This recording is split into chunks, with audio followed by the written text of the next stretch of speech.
Hi friends, today we see design of runway.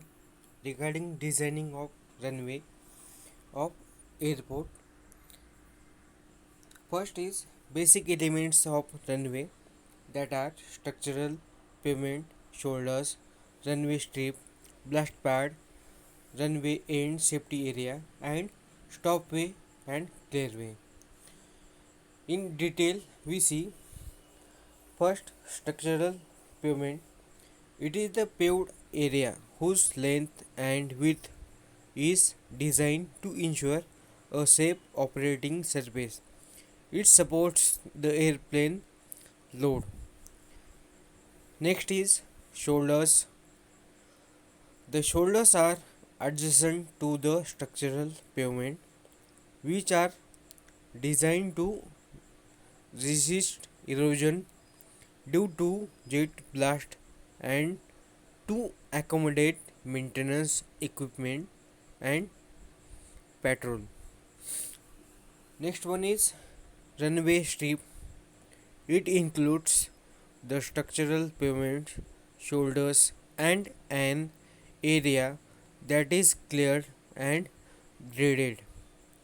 This area should be capable of supporting fire, crash rescue, and snow removal equipment.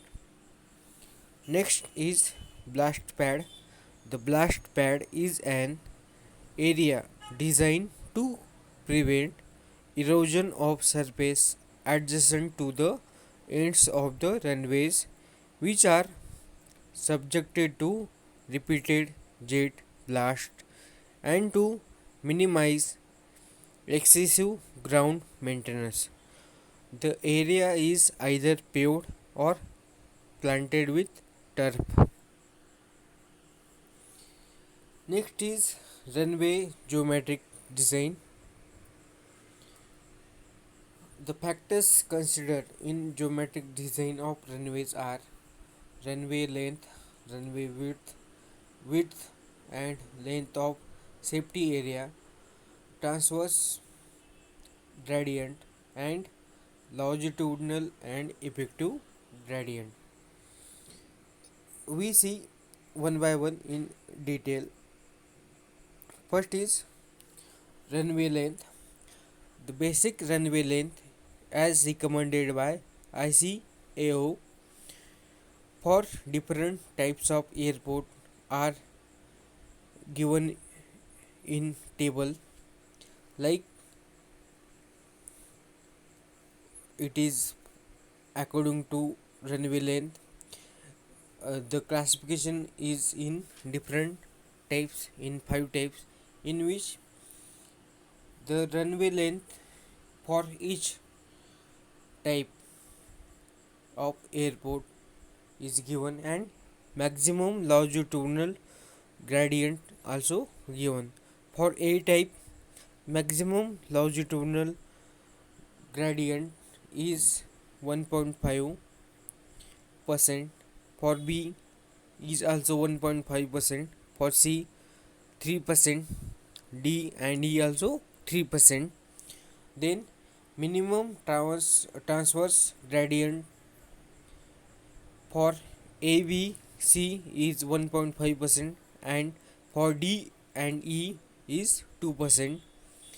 The taxiway width for type A and B is 22.5 meters, and for C, D, and for C 15, D 9.9 meter, and for E 7.5 meter. The maximum rate of change of longitudinal gradient per 30 meter in percentage for A is 1%, for B also 1%, C also 1%, and for D and E it is 1.2%. Then runway width. ICAO recommends the pavement width varying from 45 meter to 18 meter for different types of airport. The airport traffic is more concentrated in the central 24-meter width of the runway pavement. Another consideration in determining the runway width is that the outermost machine of large jet airport using the airport should not extend of the pavement on the shoulders. This is because the shoulders is usually of loose soil or established soil etc., which is likely to get into the engine and damage it. The outer engine of a large jet transport are 13.5 meter from the longitudinal axis on the aircraft. As such, pavement width of 45 meter will provide adequate protection to the engine from the shoulders material during normal operation. Next factor is width and length of safety area. Safety area consists of the runway, which is paved area, plus the shoulders on either side of runway, plus the area that is cleared, graded and drained. The shoulders are usually unpaved as they are used during emergency. They may be the most be prepared of stabilized soil or turf. Another advantage of providing shoulders on either side of runway is that they impart a sense of openness to the pilot and improve psychology during landing and takeoff. Next is transverse gradient. This is essential for quick drainage of surface water. If surface water is allowed to pond on the runway, the aircraft can meet severe hazards. ICAO recommends that the transverse gradient of runway pavement should not exceed 1.5% for A, B, C and 2% for D and E, as said earlier. For E-type, it does not specify the minimum limit of the transverse gradient. ICAO recommends that the transverse gradient of portion of the shoulder should not exceed 2.5%. Transverse gradient of the remaining portion of the shoulder should not exceed 5%. Next point is longitudinal and effective gradient. The longitudinal gradient of runway increases the required runway length. ICAO gives the following recommendation for the maximum longitudinal gradient and the maximum effective gradient. For longitudinal gradient, for type A, B and C, it is 1.5%. For D and E type, 2%. For effective gradient, A, B and C type, that is 1%, and for D and E type is 2%.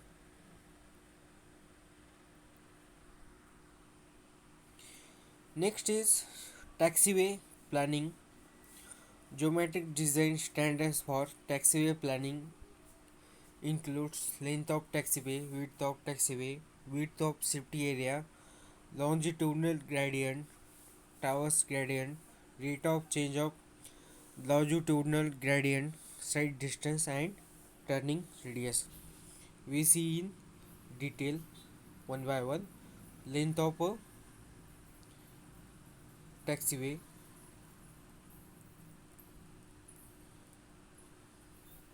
It should be short as practicable. This will save the fuel consumption. No specification are recommended by any organization for limiting the length of taxiway. Next is width of taxiway. The width of taxiway is much lower than the runway width. The speed of the aircraft on a taxiway is also lower than the speed on runway. The pilot can comfortably maneuver the aircraft over a smaller width of taxiway than on a runway.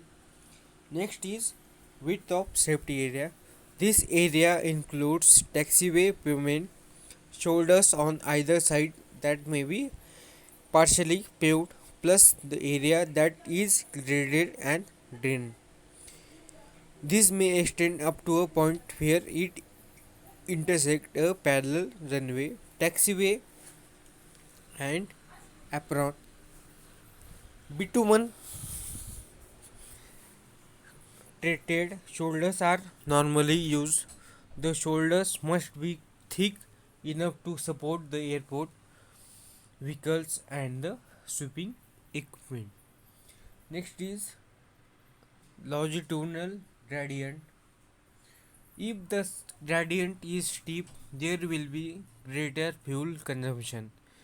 ICAO recommends that the longitudinal gradient should not exceed 1.5% for A and B type and 3% for C, D and E type of airport. Next one is transverse gradient. This is essential for quick drainage of surface water. ICAO recommends that for taxiway pavement like runway, the transverse gradient should not exceed a value of 1.5% for A, B and C type and 2% for D and E type.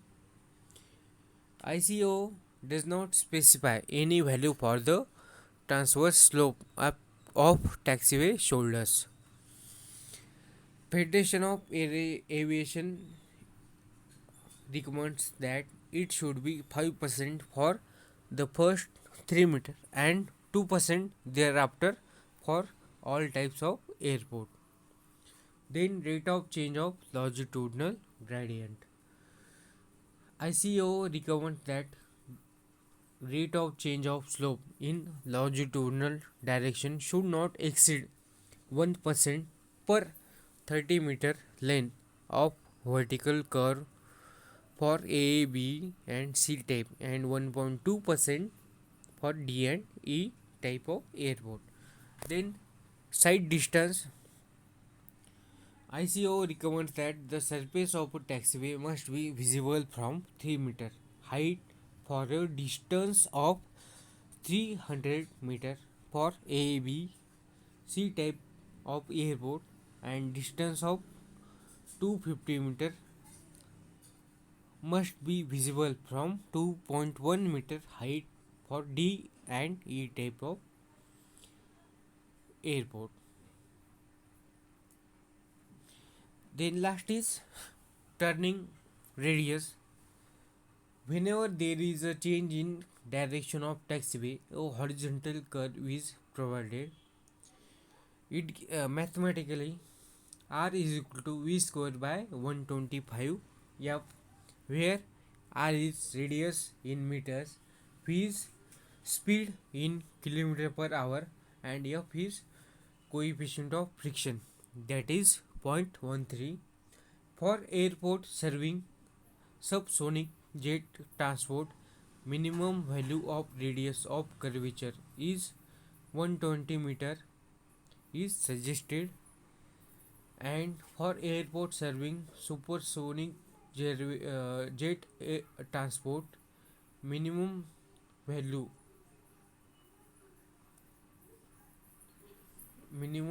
of radius of curvature is 180 meter is suggested. Thank you.